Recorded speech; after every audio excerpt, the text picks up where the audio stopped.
और कहा कि बेटा आओ आओ हमारे पास में बैठो। आज हमारा दिल इतना गदगद है कि हमारा राम इतना बड़ा हो गया कि इस अयोध्या का राजा बनेगा।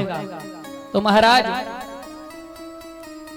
राम जी ने हाथ जोड़े और कहा, माँ ये राज्य हमारे लिए छोटा है।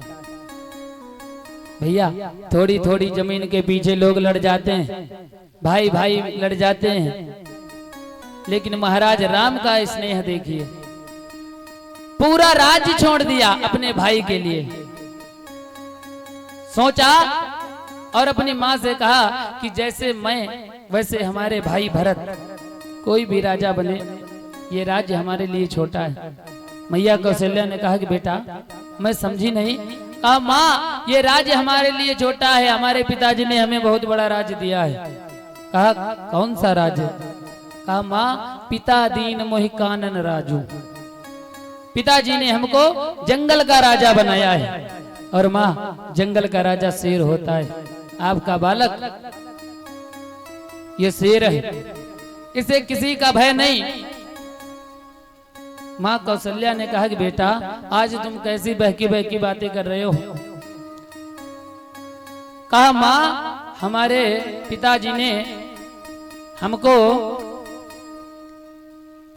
मैया कैकेयी ने वरदान मांगे हैं महाराज दशरथ जी से, तो उन्होंने उन वरदानों को हाँ किया, इसलिए मैं बन जा रहा हूं 14 वर्ष के लिए। मैया कौशल्या ने सुना, आंखों से आंसू निकल आए, रोने लगी और कहा कि बेटा एक बात बताओ, तुम वनवास जा रहे हो, कल राज्याभिषेक होना है, आज वनवास कैसे पता चला? तो कहा माँ हमको सुमंत ने आकर के बताया। तो माँ भी, मैया कौशल्या ने कैकेयी के लिए कुछ नहीं कहा।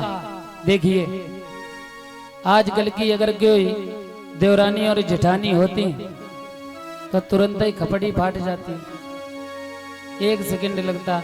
लेकिन महाराज मैया कौशल्या सबसे बड़ी हैं, बड़े होते हुए भी मैया कैकेयी लिए कुछ नहीं कहा। क्यों?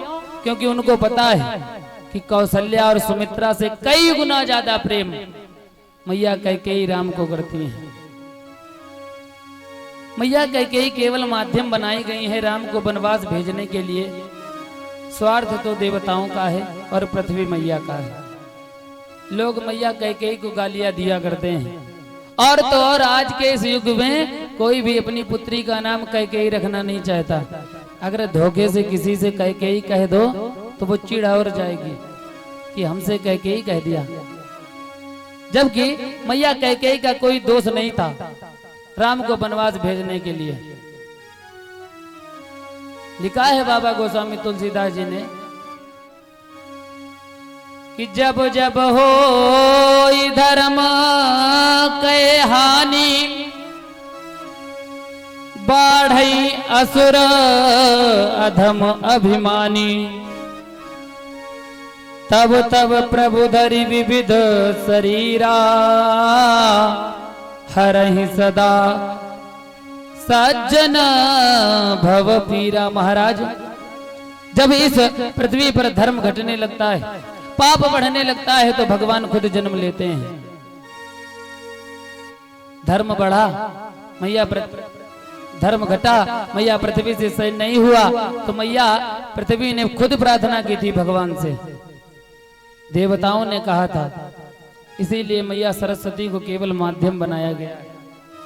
और भगवान ने बचपन में खुद मैया कैकेयी से मांगा था कि माँ इस अयोध्या में जिस दिन सबसे ज्यादा खुशी का दिन हो, उस दिन आप हमारे लिए 14 वर्ष का वनवास मांग लेना।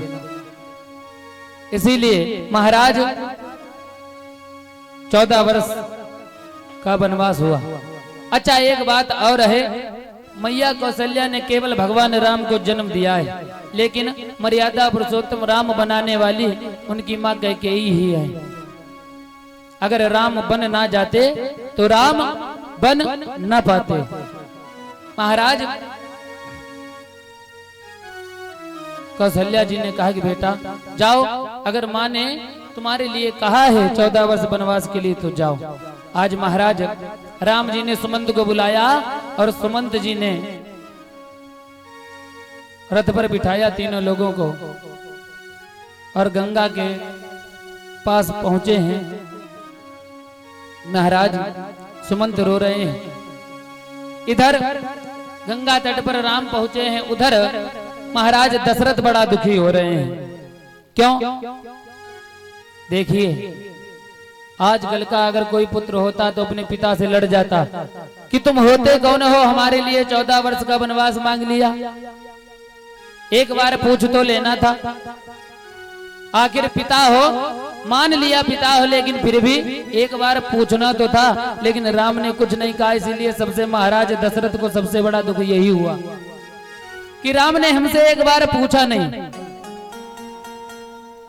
एक बार राम अगर हमसे पूछ लेता कि हमको ये वनवास दिया क्यों गया, तो हमको कष्ट नहीं होता।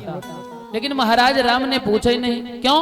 क्योंकि उनका कहना है कि माता पिता जो करते हैं सब बालक के लिए अच्छे ही करते हैं, और बात सही है। महाराज राजा दशरथ बड़ा चिंतित हो रहे हैं। तीनों रानियां पास में खड़ी हैं, रो रहे हैं। और रोते रोते महाराज दशरथ को एक श्राप याद आया जो श्रवण के माता पिता ने दिया था। महाराज दशरथ को वो श्राप याद आया जो श्रवण के माता पिता ने दिया था कि जाओ महाराज, तुम इतने बड़े राजा हो, राजा होकर के तुमको इतना बड़ा घमंड है। एक बात सुनो, तुम्हारे 4 पुत्र होंगे, 3 रानियां होंगी, राज्य होगा, लेकिन जिस समय तुम्हारे प्राण निकलेंगे उस समय तुम्हें एक गिलास पानी देने वाला कोई नहीं होगा। महाराज दशरथ को वही याद आ रहा है, रो रहे हैं, आंखों से आंसू निकल रहे हैं। एक बार श्रवण कुमार की कथा ऐसे है कि एक बार महाराज श्रवण कुमार अपने माता पिता को 4 धाम की यात्रा करा रहे थे। यात्रा